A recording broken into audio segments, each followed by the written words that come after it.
first night. I actually worked in that office before you.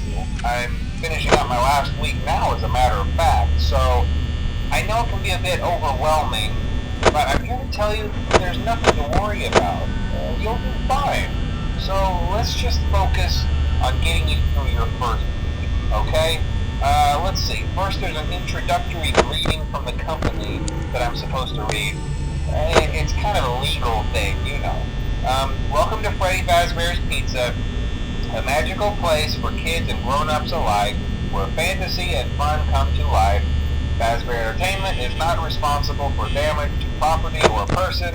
Upon discovering that damage or death has occurred, a missing person report will be filed within 90 days or as soon as property and premises have been thoroughly cleaned and bleached and the carpets have been replaced. Blah, blah, blah. Now, that might sound bad, I know, but there's really nothing to worry about. The animatronic characters here do get a bit quirky at night, but do I blame them? No. If I were forced to sing those same stupid songs for 20 years and I never got a bath, I'd probably be a bit irritable at night too. So remember, these characters hold a special place in the hearts of children and we need to show them a little respect, right? Okay. So just be aware, the characters do tend to wander a bit.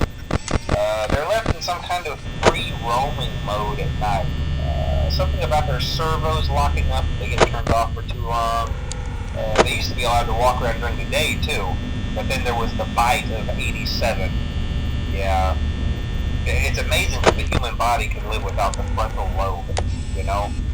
Now, concerning your safety, the only real risk to you as a night watchman here, if any, is the fact that these characters, if they happen to see you after hours, probably won't recognize you as a person.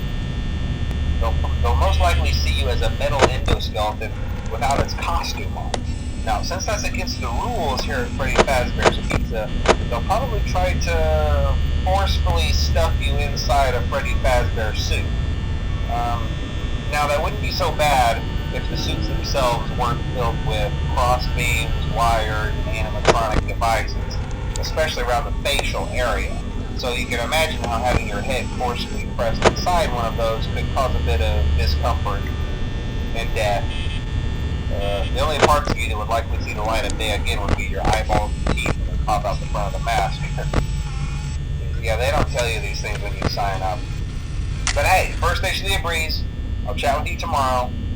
Check those cameras and remember to close the doors only if absolutely necessary. Gotta conserve power. Alright, good night.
Since Freddy and his friends tend to become more active as the week progresses, it might be a good idea to peek at those cameras while I talk, just to make sure everyone's in their proper place, you know.